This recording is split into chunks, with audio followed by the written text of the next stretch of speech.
¿Vives nervioso, preocupado, angustiado por los pensamientos negativos que aparecen repentinamente en tu mente? ¿O de pronto te imaginas escenas catastróficas de situaciones que pueden ocurrir, lo que te genera muchísimo miedo y no entiendes por qué te sucede esto? El día de hoy te voy a explicar qué es esto, por qué sucede y quédate hasta el final porque te voy a dar 5 tips súper eficaces para dominar esos pensamientos negativos. Así que comencemos.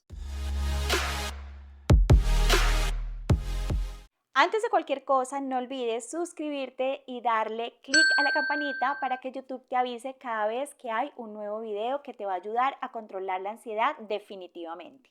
Cada vez son más las personas que consultan a profesionales de la salud mental porque viven en un estado permanente de angustia o de preocupación o incluso de ansiedad porque notan que tienen pensamientos negativos muy frecuentemente. Se dan cuenta que esos pensamientos negativos son exagerados o les genera muchísimo malestar o no corresponden con lo que les está sucediendo en su vida y por esa razón, al darse cuenta que son irracionales, que no tienen sentido, pues terminan buscando ayuda. Es importante entender la diferencia entre tener pensamientos negativos, automáticos o intrusivos, como generalmente se les llama, y ser pesimistas. El pesimismo tiene que ver más con un rasgo de personalidad y la gran diferencia es que los pesimistas consideran que sus pensamientos son totalmente racionales y válidos. Les gusta pensar así y creen que eso le da sentido a su forma de verse a sí mismos y ver la vida. Por lo tanto, para el pesimista pensar así no es un problema. Hoy vamos a hablar de las personas que sufren, que les parece totalmente incómodo, disruptivo tener esos pensamientos negativos que vienen de la nada y generan generalmente un estado de mucho miedo, de angustia, de nerviosismo o de ansiedad. ¿Qué es el diálogo interno? El diálogo interno es esa conversación que tenemos con nosotros la mayor parte del tiempo como respuesta a los estímulos externos e internos que impactan en nosotros. Es esa charla, ese parloteo que tenemos la mayor parte del tiempo con nosotros mismos interiormente, que influye en la construcción de ese diálogo interno, que influye en la forma como nos hablamos a nosotros mismos. Hay muchos factores y hoy no nos vamos a detener en esto, pero fundamentalmente tiene que ver con las voces que nos rodearon en los primeros años de nuestra infancia, lo que escuchamos de nuestros padres o de las figuras significativas que nos rodeaban en ese momento. Grabamos muchos guiones de esas personas. Incluso en la construcción de ese diálogo interno también influía no solo lo que nuestros padres, nuestros cuidadores en los primeros años de vida nos decían, sino incluso nuestros profesores, los amiguitos del colegio. Lo importante es que esos guiones que recibimos en los primeros años de vida influyeron mucho en la forma como nos hablamos a nosotros mismos. También puede ser que pasamos por experiencias emocionalmente muy intensas que pueden considerarse pseudotraumáticas. Esas experiencias les dimos una narrativa, les dimos una explicación y esas explicaciones fomentaron creencias que se integraron con nuestro diálogo interno y forman parte de la manera en que nos hablamos a nosotros mismos. Otro aspecto que influyó mucho en nuestro diálogo interno es precisamente el estilo de educación que recibimos. Esa educación puede ser formal, la que recibimos en el aula de clase, lo que escuchamos de nuestros profesores, de los orientadores y demás, o informal, esas conversaciones que sosteníamos y lo que escuchábamos de nuestros compañeros de juegos también influyeron en la forma como desarrollamos un estilo de pensamiento. Pero fundamentalmente, viéndolo situado en el aquí y el ahora, lo que influye todo el tiempo en las cosas que nos decimos a nosotros mismos, en los pensamientos que tenemos, es fundamentalmente nuestro estado mental y emocional. Es precisamente por esto que un estado emocional desadaptativo como la ansiedad va a influir enormemente en la forma como nos hablamos a nosotros mismos, en los pensamientos que tenemos y en nuestro diálogo interno. Y fíjense aquí cómo se va construyendo un círculo vicioso que se autorrefuerza permanentemente. Es decir, cuando yo tengo ansiedad, eso va a promover un estilo de pensamiento negativo, catastrófico en mi mente, y a la vez esos pensamientos van a incrementar los niveles de ansiedad. Por eso es que caemos un poco en estos patrones mentales y emocionales que al final pueden desencadenar un episodio de ansiedad muy elevado o incluso un ataque de pánico. Les voy a explicar las 5 razones más importantes que explican cómo o por qué razón podemos entrar o caer en estos patrones de pensamiento negativo fácilmente. La primera tiene que ver con un antiguo mecanismo de supervivencia. En la prehistoria y cuando éramos primitivos, estábamos en contextos muy hostiles. Había muchos peligros, muchos riesgos y depredadores que podían realmente matarnos o ponernos en situaciones de riesgo. Nuestro cerebro desarrolló rápidamente, por influencia de esa presión del entorno, la capacidad de detectar peligros y riesgos fácilmente para ponernos a salvo. Ese mecanismo es muy antiguo, pero gracias a ese mecanismo, a esa tendencia del cerebro de ver dónde había peligro o qué podía salir mal, es que aún la humanidad existe y se ha perpetuado en el tiempo. Aunque nuestro cerebro no se ha actualizado tanto respecto a las evoluciones culturales y a la civilización, pues seguimos dependiendo un poco de ese mecanismo de supervivencia. Aunque hoy en día estamos en entornos mucho más seguros, nuestro cerebro sigue enfocado en identificar dónde hay un peligro, dónde hay un riesgo para activar el programa de supervivencia y ponernos a salvo rápidamente. La segunda es porque la mente eventualmente no tiene en qué ocuparse. No sé si ustedes han escuchado a esta maravillosa neuróloga que se llama Nazaret Castellanos. Ella utiliza un término muy interesante que es red neuronal por defecto. Cuando ella habla de red neuronal por defecto, lo que nos quiere decir, explicar, es que cuando nuestra mente, particularmente nuestro cerebro,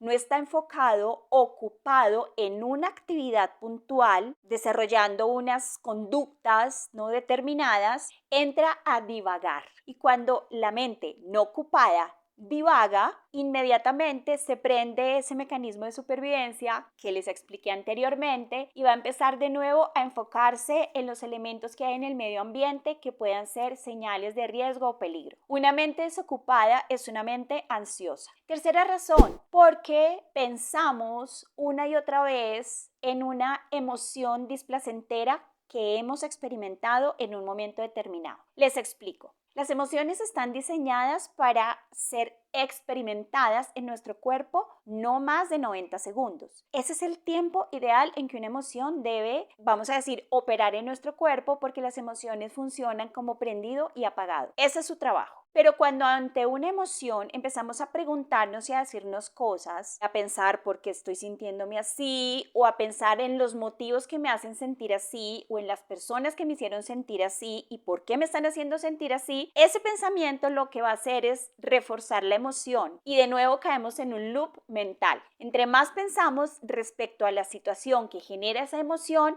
la emoción se va a perpetuar en el tiempo. Esto siempre pasa con emociones displacenteras, como el miedo, la tristeza o la rabia. Y por esa razón, al entrar también en este patrón de pensar en torno a esa emoción, pues se van a generar muchos más pensamientos negativos y se va a extender esa emoción. Entonces ya no estamos hablando de 90 segundos, sino que a veces vivimos emociones que pueden durarnos horas, días e incluso semanas. Les doy un ejemplo. Ustedes están en el trabajo y una persona les dice algo irrespetuoso y desagradable. Ustedes se molestan. Aparece la emoción de la rabia. Esa emoción debería durar 90 segundos. Pero cuando empezamos a pensar en torno a esa emoción o a esa situación, cosas como, ¿y esta persona por qué me habla así? ¿Qué persona tan irrespetuosa? ¿Qué grosera? No debería tratarme así, debería responderle algo, es el colmo que se dirija a mí de esa forma, pues lo que estamos haciendo es reforzando esa emoción y entonces ya no va a durar breve como debería ser, sino que la vamos a extender en el tiempo. Y pues obviamente, si esa rabia se extiende en el tiempo y esos pensamientos se mantienen, pues se van a producir más pensamientos negativos en torno a esa situación. Cuarta razón, porque entramos en rumiación mental. Cuando hablamos de rumiación mental, hablamos de este acto de darle vueltas en nuestra mente a un pensamiento una y otra vez de forma reiterada.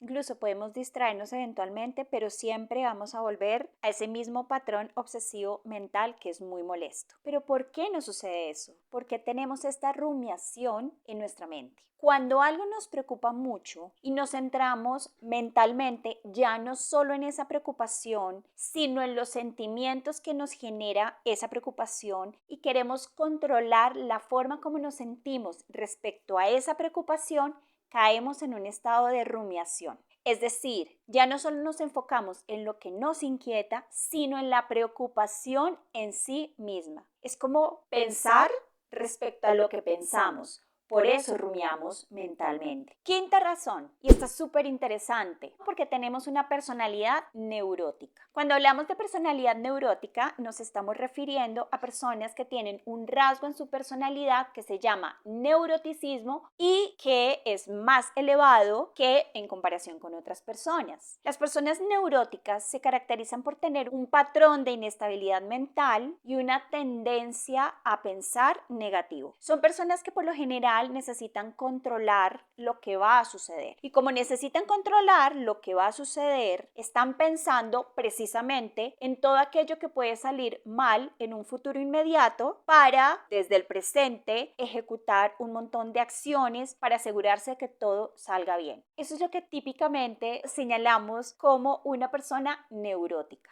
Muy bien. Hasta aquí la explicación de por qué ocurre ese fenómeno tan molesto de estos pensamientos negativos automáticos que aparecen en nuestra mente. Ahora bien, ¿qué podemos hacer para disminuir o erradicar esos incómodos pensamientos? Lo primero y más importante es no luchar contra ellos. Cuando nos resistimos, nos oponemos o peleamos con esos pensamientos intentando controlarlos, lo único que hacemos es prender más la rama simpática de nuestro sistema nervioso autónomo, que ustedes saben que es el activador por excelencia, y lo que vamos a hacer es generar un estado de alerta en todo nuestro organismo, incrementando la ansiedad y en consecuencia vamos a generar más pensamientos negativos. Por lo tanto, intentar controlarlos o resistirse o pelear no sirve para nada. 2. Es muy importante objetivizarlos. Los pensamientos negativos tienen generalmente una enorme carga subjetiva, es decir, tienen muchos sesgos, están influidos por nuestras creencias, por nuestros temores, como les decía, por nuestro estado emocional. Por lo tanto, objetivizarlos es una muy buena estrategia para quitarles poder y erradicarlos. Objetivizar significa fundamentalmente evaluar qué tan racionales, coherentes y lógicos son. Una forma de objetivizar, que es muy fácil, es acercarte a una persona de tu confianza y contarle ese pensamiento. La reacción de la otra persona, que si es por supuesto una persona sensata, te va a ayudar a entender qué tan reales y probables son esos pensamientos. En la mayoría de veces vas a ver que las personas te dicen, estás exagerando, eso no va a pasar, ¿y por qué estás sintiendo eso tan loco? ¿O por qué estás pensando eso tan absurdo? Esa respuesta ayuda a objetivizar, porque nos damos cuenta que, como estamos influidos por un estado ansioso, las personas que no lo están, por supuesto que van a darse cuenta de lo irracionales que son esos pensamientos. Contrastarlo con otros es una buena manera de objetivizar. 3. Bajar la ansiedad. Por supuesto que estos pensamientos se incrementan a mayor ansiedad haya. Es decir, cuando la ansiedad sube, los pensamientos negativos se intensifican, se hacen más frecuentes o más numerosos. Por lo tanto, aplicar estrategias para bajar la ansiedad que sean fáciles y rápidas, pues nos va a ayudar a que esos pensamientos se debiliten o se extingan. ¿Y qué podemos hacer para bajar la ansiedad? Bueno, en este canal van a encontrar un montón de información respecto a cómo bajar la ansiedad. Por acá les dejo un video que les va a ayudar a bajar la ansiedad rápidamente. 4. Observarlos con neutralidad. Esto tiene que ver con el punto número 1 de no pelear. Si no peleo, si no controlo esos pensamientos, ¿qué puedo hacer? Precisamente observarlos. Cuando hablamos de observarlos con neutralidad, estamos hablando de entrar en un estado de atención plena, sin juicio y donde no vamos a estar implicados emocionalmente en ese pensamiento. Es como si nos apartáramos del pensamiento y lo observáramos con neutralidad, como un niño miraría algo que ve por primera vez en su vida, con absoluta curiosidad y neutralidad. Ese es un estado que llamamos mindfulness y esto explica por qué esta estrategia o esta herramienta del mindfulness es tan poderosa para disminuir la ansiedad. Por supuesto que observar los pensamientos con neutralidad, con aceptación total, pues va a hacer que la ansiedad disminuya y va a ayudar a que esos pensamientos se extingan rápidamente. 5. También tiene que ver con uno de los puntos que tratamos anteriormente y esto tiene que ver con compartir esos pensamientos con alguien. Pero aquí el principio que hay detrás es distinto y es muy interesante. Cuando nosotros estamos ansiosos, nos sentimos mal, tenemos pensamientos catastróficos muy negativos que nos dan mucho miedo, el buscar a alguien con quien tenemos un vínculo cercano, con quien hay confianza y poder hablar de cómo nos sentimos y lo que estamos pensando, crea una empatía maravillosa y aquí hay un fenómeno precioso que documentó el doctor Stephen Porges cuando habló de la teoría polivagal. Lo que encontró el doctor Porges es que cuando las personas tienen una conversación empática, profunda, donde hay sintonía, él se dio cuenta que el sistema nervioso de cada una de estas personas se sincroniza, creando un fenómeno muy interesante de activación del sistema nervioso parasimpático, que como ustedes saben es el que trae calma. El resultado de eso es que la ansiedad disminuye y logramos entrar en calma. Y a ese proceso tan bello el doctor Stephen Porges le llamó corregulación, porque ya no nos estamos autorregulando solitos, nos estamos regulando con el otro. Por eso le llamó de ese modo. Bien, valientes, hasta aquí llegamos el día de hoy con este video. Por acá les dejo otro video que puede ser de enorme ayuda para controlar y erradicar la ansiedad de sus vidas. Nos vemos pronto. Chao, chao.